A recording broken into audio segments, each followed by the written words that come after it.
Hello friends, അപ്പോൾ നമ്മൾ last ക്ലാസ്സിൽ നോക്കിയത് ജാവാസ്ക്രിപ്റ്റിന്റെ ഡാറ്റ ടൈപ്പ് ആയിരുന്നു അല്ലേ. അതുപോലെ ഒരു വേരിയബിൾ ഡെഫിനിഷനും. ഇന്ന് നമ്മൾ ജാവാസ്ക്രിപ്റ്റിന്റെ ഏറ്റവും ബാക്ക് ബോൺ ആയിട്ടുള്ള കണ്ടീഷനും അതുപോലെ ലൂപ്പും വിത്ത് എക്സാമ്പിൾ ആണ് കേട്ടോ ഡിസ്കസ് ചെയ്യാൻ പോകുന്നത്. അപ്പോൾ കണ്ടീഷൻസ് എന്താണെന്ന് വെച്ചിട്ടുണ്ടെങ്കിൽ, ഫസ്റ്റ് നമ്മുടെ റിയൽ ലൈഫിൽ നമ്മൾ കണ്ടീഷൻസ് പറയാറില്ലേ. അതായത് ഇപ്പൊ കുട്ടികളോട് പറയുവാണ്, നീ ഇപ്പം നന്നായി പഠിച്ചാൽ നീ പാസ്സാവും, അതർവൈസ് നീ ഫെയിൽ ആവും. അതുപോലെ നീ നന്നായി പഠിച്ച് നല്ല മാർക്ക് സ്കോർ ചെയ്തിട്ടുണ്ടെങ്കിൽ നിനക്ക് ഇന്ന യൂണിവേഴ്സിറ്റിയിൽ അഡ്മിഷൻ കിട്ടും, അതർവൈസ് നമ്മൾ എന്ത് ചെയ്യണം, ക്യാഷ് മുടക്കി അഡ്മിഷൻ വാങ്ങേണ്ടി വരും. ഇതുപോലെ റിയൽ ലൈഫിൽ കുറെ കണ്ടീഷൻ സ്റ്റേറ്റ്മെന്റ്സ് പറയാറില്ലേ. അതുപോലെ തന്നെ നമ്മൾ പ്രോഗ്രാമിംഗ് ലാംഗ്വേജിലും കണ്ടീഷൻസ് കൊടുക്കാറുണ്ട്. ഈ കണ്ടീഷൻ സാറ്റിസ്ഫൈഡ് ആകുവാണെങ്കിൽ ഒരു സെറ്റ് ഓഫ് സ്റ്റേറ്റ്മെന്റ് എക്സിക്യൂട്ട് ചെയ്യും, കണ്ടീഷൻ സാറ്റിസ്ഫൈഡ് അല്ലെങ്കിൽ വേറൊരു സെറ്റ് സ്റ്റേറ്റ്മെന്റ് എക്സിക്യൂട്ട് ചെയ്യും. അപ്പം ഇവിടെ നമ്മൾ ഈഫ് എന്ന് പറഞ്ഞിട്ടുള്ള കീവേഡ് യൂസ് ചെയ്തിട്ടാണ് കണ്ടീഷൻ കൊടുക്കാൻ പോകുന്നത്. അപ്പം അതിന് വേണ്ടിയിട്ട് ഈഫ് എന്ന് പറഞ്ഞിട്ടുള്ള കീവേഡ് അതിൻ്റെ ഉള്ളിൽ നമ്മൾ സാറ്റിസ്ഫൈഡ് ആവുന്ന കണ്ടീഷൻ കൊടുക്കുക. അപ്പൊ ഇവിടെ ഞാൻ പാസ് എന്നും പറഞ്ഞിട്ട് ഒരു വേരിയബിൾ ഡിഫൈൻ ചെയ്തിട്ടുണ്ട് കേട്ടോ. ബൂലിയൻ വേരിയബിൾ ട്രൂ, നിങ്ങൾക്ക് അറിയാലോ ട്രൂവും ഫാൾസും ബൂലിയൻ വേരിയബിൾ എന്താന്ന്. അറിയില്ലെങ്കിൽ കഴിഞ്ഞ ക്ലാസ്സിൽ ജാവാസ്ക്രിപ്റ്റിന്റെ ഡാറ്റ ടൈപ്പ് നമ്മൾ ഡീറ്റെയിൽ ആയിട്ട് ഡിസ്കസ് ചെയ്തിട്ടുണ്ട്. കഴിഞ്ഞ വീഡിയോയിൽ പോയി നോക്കിയാൽ മതി കേട്ടോ. അപ്പം ഇവിടെ പാസ് എന്ന് പറഞ്ഞ ഒരു വേരിയബിൾ ഡിക്ലെയർ ചെയ്തു, അതിന്റെ വാല്യൂ ആയിട്ട് ട്രൂ അസൈൻ ചെയ്തു. ഇനി ഞാൻ എന്താ ചെയ്യാൻ പോകുന്നത്, ഈഫ് എന്ന് പറഞ്ഞ കീവേഡ് ആണ് യൂസ് ചെയ്യുന്നത് കണ്ടീഷന് വേണ്ടിയിട്ട്. അതിന്റെ ബ്രാക്കറ്റ് കൊടുക്കുക, ബ്രാക്കറ്റിന്റെ ഉള്ളിൽ ഞാൻ ഈ കീവേഡ് ഡിഫൈൻ ചെയ്യുന്നു. ഈ എന്റെ വേരിയബിൾ കൊടുക്കുന്നു. വേരിയബിളിന്റെ ഉള്ളിൽ ട്രൂ ഓർ ഫാൾസ് ആയതുകൊണ്ടാണ് കേട്ടോ വേരിയബിൾ നെയിം ഡയറക്റ്റ് കൊടുത്തത്. അപ്പൊ ട്രൂ ആണെന്നുണ്ടെങ്കിൽ ഞാൻ ഈ കൊടുക്കുന്ന സ്റ്റേറ്റ്മെന്റ് എന്റെ പേജിലേക്ക് പ്രിന്റ് ചെയ്ത് വരിക. അതായത് എന്റെ ബ്രൗസറിലേക്ക് ഞാൻ യു വിൻ എന്ന് പറഞ്ഞിട്ടുള്ള ഒരു സ്റ്റേറ്റ്മെന്റ് പ്രിന്റ് ചെയ്ത് വരിക. അതാണ്, അതായത് പാസ് എന്ന് പറഞ്ഞ വേരിയബിൾ ട്രൂ ആണെങ്കിലും ഞാനൊരു യു വിൻ എന്ന് പറഞ്ഞിട്ടുള്ള ഒരു സെന്റൻസ് ആണ് പ്രിന്റ് ചെയ്യാൻ കൊടുക്കുന്നത്. അല്ല, ഇത് ഫെയിൽ ആവുകയാണെങ്കിൽ, സപ്പോസ് ഇതിന്റെ വാല്യൂ ഫാൾസ് ആണ്, അതായത് ഇത് നമ്മൾ ഫെയിൽ ആണെന്ന് വിചാരിച്ചു. അപ്പൊ നമ്മൾ എൽസ് കീവേഡ് യൂസ് ചെയ്തിട്ടാണ് ഈ കണ്ടീഷൻ ഫെയിൽ ആകുന്ന സ്റ്റേറ്റ്മെന്റ് ഡിഫൈൻ ചെയ്യുന്നത്. എൽസ് എന്ന് പറഞ്ഞ കീവേഡ് ഉള്ളൂ, ഒരു ബ്രാക്കറ്റ്സ് ഒന്നുമില്ല. അതിന് കേർലി ബ്രാക്കറ്റ് ഓപ്പൺ ചെയ്യുക, ക്ലോസ് ചെയ്യുക. എന്നിട്ട് എന്ത് ചെയ്യുക, ആ ഫെയിൽ ആവുന്ന കണ്ടീഷൻ നമ്മൾ ഫെയിൽ ഞാൻ ഉദ്ദേശിക്കുന്നത് ഈഫ് കണ്ടീഷന്റെ ഓപ്പോസിറ്റ് വരുവാണെങ്കിൽ, അപ്പൊ ഞാൻ യു ഫെയിൽ എന്ന് പറഞ്ഞിട്ട് ഒരു സെന്റൻസ് ഡിഫൈൻ ചെയ്യുവാണ്. അപ്പൊ മനസ്സിലായില്ലേ ഈഫും എൽസും എന്താണെന്നുള്ളത്. ഇനി നമുക്ക് ഇതിന്റെ റിസൾട്ട് ഒന്ന് നോക്കിയാലോ. ഒരു ഡോക്യുമെന്റ് ഡോട്ട് റൈറ്റ് എന്ന് പറഞ്ഞിട്ടുണ്ടെങ്കിൽ ഒന്നുമില്ല, നമ്മുടെ വിൻഡോയിലേക്ക് ഡയറക്റ്റ് പ്രിന്റ് ചെയ്ത് വരാൻ വേണ്ടിയിട്ടുള്ളതാണ് കേട്ടോ. നമ്മുടെ ഫയർഫോക്സിന്റെ വിൻഡോയിലേക്ക് അവിടെ HTML-ന്റെ ഒരു പാരഗ്രാഫ് ടാഗ് ആണ് കൊടുത്തിരിക്കുന്നത്. അതിൽ നിങ്ങൾക്ക് ഡൗട്ട് ഉണ്ട്, HTML-ന്റെ ഡീറ്റെയിൽസ് അറിയില്ല എന്നുണ്ടെങ്കിൽ നമ്മൾ HTML എന്ന് പറഞ്ഞൊരു പ്ലേലിസ്റ്റ് ക്രിയേറ്റ് ചെയ്തിട്ടുണ്ട്. അവിടെ HTML-ന്റെ ബേസിക് കൺട്രോൾസും അതിന്റെ യൂസേജും ഒക്കെ ഡിഫൈൻ ചെയ്യുന്നുണ്ട്. അപ്പൊ അത് ആ വീഡിയോ പോയി കാണുക കേട്ടോ. അപ്പൊ നമുക്ക് ഇതിന്റെ ഔട്ട്പുട്ട് ഒന്ന് കണ്ടാലോ. ഇതാണ് കേട്ടോ, നമ്മൾ അവിടെ കൊടുത്തിരിക്കുന്നില്ലേ, നമ്മുടെ കണ്ടീഷൻ വേരിയബിൾ ട്രൂ ആയിട്ടല്ലേ ഡിഫൈൻ ചെയ്യുന്നത്. അതുകൊണ്ടാണ് യു വിൻ എന്ന് പറഞ്ഞിട്ടുള്ള സെന്റൻസ് ഈ വിൻഡോയിൽ പ്രിന്റ് ചെയ്ത് വന്നത്. ഇനി ഞാൻ എന്ത് ചെയ്യാൻ പോകുന്നതാണ്, ഈ വേരിയബിൾ ഫാൾസ് ആയിട്ട് അസൈൻ ചെയ്യാൻ പോവാണ്. ഫാൾസ് എന്ന് പറയുമ്പോൾ എന്തായിരിക്കും, ഇതിന്റെ എൽ സ്റ്റേറ്റ്മെന്റ് എക്സിക്യൂട്ട് ചെയ്യും. അതായത് യു ഫെയിൽ എന്ന് പറഞ്ഞിട്ടുള്ള വേരിയബിൾ ആയിരിക്കും സ്റ്റേറ്റ്മെന്റ് ആയിരിക്കും എക്സിക്യൂട്ട് ചെയ്തിട്ട് ആ ബ്രൗസറിൽ നമ്മളിപ്പോ കണ്ടത്. ഇപ്പൊ മനസ്സിലായോ എന്താണ് ഇഫ് എൽസ് സ്റ്റേറ്റ്മെന്റ് എന്നുള്ളത്.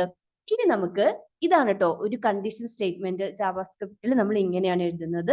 ഇതിന്റെ സിന്റാക്സ് ജസ്റ്റ് ഓർത്ത് വെക്കുക. ഇനി നമുക്ക് ഈ കണ്ടീഷന്റെ ഉള്ള പാസ് എന്ന് പറഞ്ഞിട്ടുള്ള വേരിയബിൾ കൊടുക്കുന്നതിന് പകരം നമ്മൾ രണ്ട് നമ്പേഴ്സ് കമ്പയർ ചെയ്യാം. അതായത് greater than, less than, greater than or equal to, less than or equal to, equal to. ഇതൊക്കെ ഞാൻ റിയൽ ടൈം എക്സാമ്പിൾ വെച്ച് നെക്സ്റ്റ് പ്രോബ്ലംസ് സോൾവ് ചെയ്യുമ്പോൾ പറഞ്ഞു തരാം കേട്ടോ.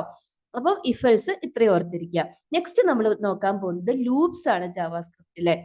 അപ്പൊ നമ്മൾ മൂവിയിലൊക്കെ കേട്ടിട്ടില്ലേ, ഒരു ലൂപ്പിൽ പെട്ടുപോയായി.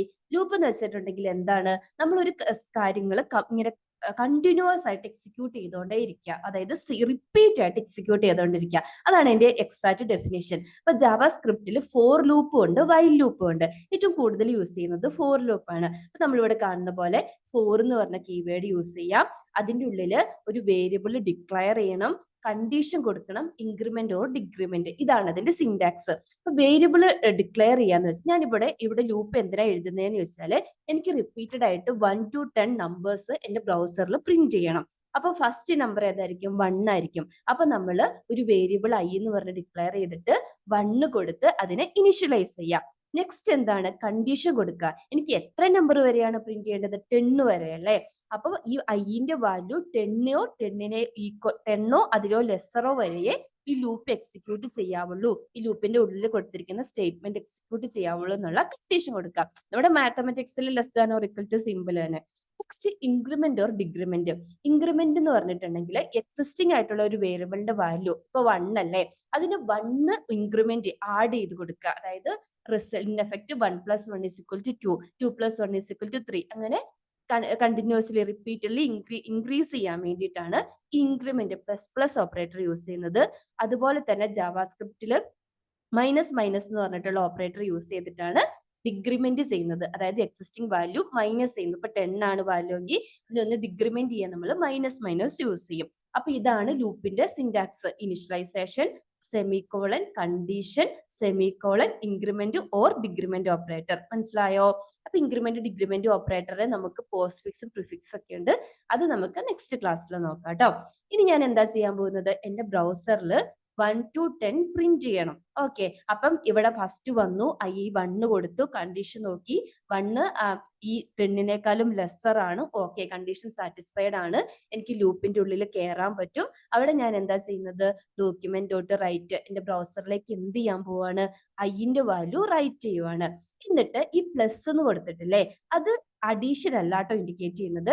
എന്റെ കയ്യിൽ ഒരു സ്ട്രിങ്ങും ഒരു വേരിയബിളും അല്ലെ 2 സ്ട്രിങ് ഒക്കെ ഉണ്ടെങ്കിൽ അതിനെ കൺകാർഡിനേറ്റ് ചെയ്യുന്നത്, അതായത് ഒരുമിച്ച് യൂസ് ചെയ്യാൻ വേണ്ടിയിട്ടാണ് ഞാൻ പ്ലസ് ഓപ്പറേറ്റർ യൂസ് ചെയ്യുന്നത്. ഇവിടെ നമ്മുടെ മാത്തമാറ്റിക്സിന്റെ അഡീഷൻ അല്ല, കൺകാർഡിനേഷൻ ഓപ്പറേറ്റർ. കൺകാർഡിനേറ്റ് എന്ന് വെച്ചാൽ എന്താ, കമ്പൈൻ ചെയ്ത് യൂസ് ചെയ്യാൻ വേണ്ടിയിട്ട്, വേരിയബിളിനെയും സ്ട്രിങ്ങിനെയും കൂടെ കമ്പൈൻ ചെയ്യാൻ വേണ്ടിയിട്ടാണ് ഐ യൂസ് ചെയ്യുന്നത്. ഇപ്പൊ ഇവിടെ കണ്ടോ, 1 2 3 4 5 അങ്ങനെ ഒരു സ്പേസ് ഞാൻ കൺകാർഡിനേറ്റ് ചെയ്തിട്ടുള്ളതുകൊണ്ട് ഇൻ ബിറ്റ്വീൻ സ്പേസ് വന്നിട്ട് പ്രിന്റ് ആയി. എത്ര നമ്പർ വരെ, അപ് ടു 10. ഇവിടെ 11 ആവുന്ന സമയത്ത് നമ്മൾ കണ്ടീഷൻ നോക്കും, 11 less than or equal to 10 ആണോ, 11 10നേക്കാളും ലെസ്സർ ആണോ, അല്ല. അപ്പം ലൂപ്പ് ടെർമിനേറ്റ് ആയി പോയിക്കോളും. മനസ്സിലായോ?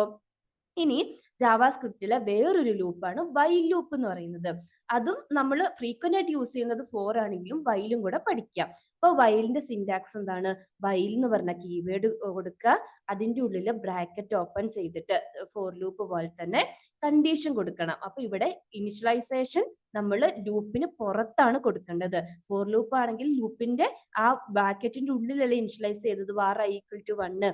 ഇവിടെ ഞാൻ var j = 10 എന്നുള്ളത് ഇനിഷ്യലൈസേഷൻ എന്ന് പറഞ്ഞാൽ ഒരു വാല്യൂ വേരിയബിൾ ഡിക്ലെയർ ചെയ്ത് അതിന് വാല്യൂ കൊടുക്കാം. കഴിഞ്ഞ ക്ലാസ് നമ്മൾ പറഞ്ഞില്ലേ, ഇനിഷ്യലൈസ് ചെയ്യുക, ബ്രാക്കറ്റ് വൈൽ കീവേഡ് കൊടുത്ത് ബ്രാക്കറ്റിന്റെ ഉള്ളിൽ കണ്ടീഷൻ കൊടുക്കുക. അപ്പൊ കണ്ടീഷൻ എന്താ, ഞാൻ ഇവിടെ 10 തൊട്ട് 20 വരെ വൈൽ ലൂപ്പ് യൂസ് ചെയ്ത് പ്രിന്റ് ചെയ്യുവാണ്. അപ്പൊ കണ്ടീഷൻ എന്തായിരിക്കും, j എന്ന് പറഞ്ഞ വേരിയബിളിന്റെ value less than or equal to 20 ആയിരിക്കണം. പിന്നെ ഞാൻ document.write വെച്ചിട്ട് നേരത്തെ പറഞ്ഞ പോലെ ബ്രൗസറിലേക്ക് പ്രിന്റ് ചെയ്യുന്നു. നെക്സ്റ്റ് കണ്ടോ, ഇവിടെ ഇൻക്രിമെന്റ് ചെയ്യുന്നത് ഈ വൈൽ ലൂപ്പിന്റെ അകത്താണ്. അതായത് ഇൻക്രിമെന്റ് സ്റ്റേറ്റ്മെന്റ് നമ്മൾ ആ ബ്രാക്കറ്റിന്റെ ഉള്ളിലല്ല കൊടുക്കുന്നത്, ലൂപ്പിന്റെ അകത്താണ് ഇൻക്രിമെന്റ് ഓപ്പറേറ്റർ കൊടുക്കുന്നത്. മനസ്സിലായോ? അപ്പൊ ഫോർ ലൂപ്പും വൈൽ ലൂപ്പും തമ്മിൽ സിന്റാക്സിൽ മാത്രമേ ഡിഫറൻസ് ഉള്ളൂ. ഇൻഎഫക്റ്റീവ് റിസൾട്ട് നോക്കിയാൽ രണ്ടും എന്തിനു വേണ്ടിയിട്ടാണ് യൂസ് ചെയ്യുന്നത്, ഏതോ ഒരു കാര്യം, എന്തോ ഒരു കാര്യം അത് നമ്മുടെ റിക്വയർമെന്റ് അനുസരിച്ച് റിപ്പീറ്റ് ആയിട്ട് എക്സിക്യൂട്ട് ചെയ്യാൻ വേണ്ടിയിട്ടാണ്. സെറ്റ് ഓഫ് സ്റ്റേറ്റ്മെന്റ് ഇപ്പൊ നമ്മൾ ബുക്കിലെ ഡെഫിനേഷൻസ് ഒക്കെ കണ്ട് വണ്ടടിക്കാറില്ലേ, set of statement that execute repeatedly within a loop എന്നൊക്കെ പറഞ്ഞിട്ട്.